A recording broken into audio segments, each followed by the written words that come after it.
Ezra 4.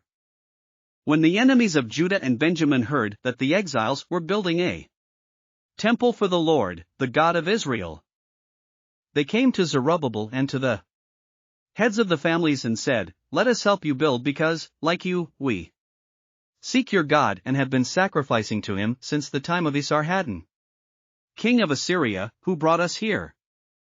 But Zerubbabel, Joshua, and the rest of the heads of the families of Israel answered, "You have no part with us in building a temple to our God.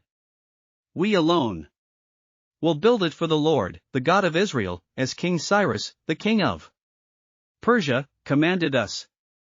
Then the peoples around them set out to discourage the people of Judah and make them afraid to go on building. They bribed officials to work against them and frustrate their plans during the entire reign of Cyrus king of Persia, and down to the reign of Darius king of Persia. At the beginning of the reign of Xerxes, they lodged an accusation against the people of Judah and Jerusalem.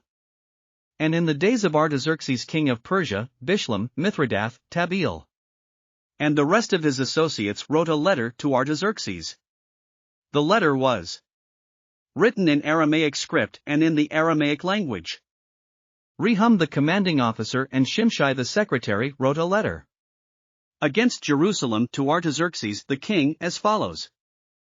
Rehum the commanding officer and Shimshai the secretary, together with the rest of their associates, the judges, officials and administrators over the people from Persia, Uruk and Babylon, the Elamites of Susa, and the other people whom the great and honorable Ashurbanipal deported and settled in the city of Samaria and elsewhere in Trans-Euphrates.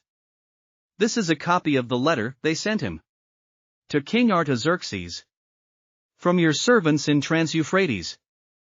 The king should know that the people who came up to us from you have gone to Jerusalem and are rebuilding that rebellious and wicked city.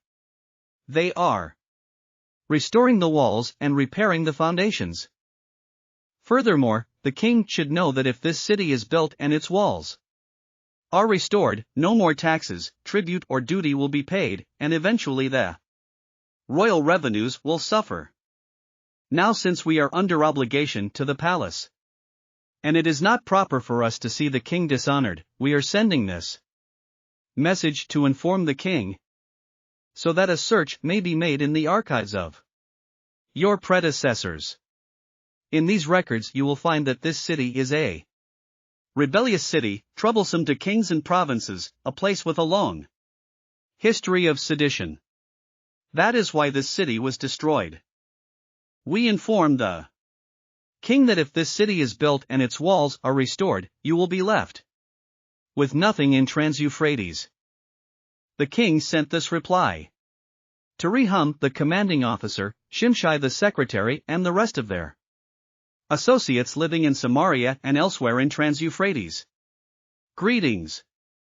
The letter you sent us has been read and translated in my presence. I issued an order and a search was made, and it was found that this city has a long history of revolt against kings and has been a place of rebellion and sedition. Jerusalem has had powerful kings ruling over the whole of Trans-Euphrates, and taxes, tribute and duty were paid to them.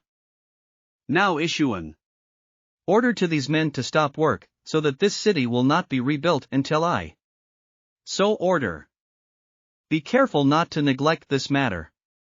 Why let this threat grow to the detriment of the royal interests?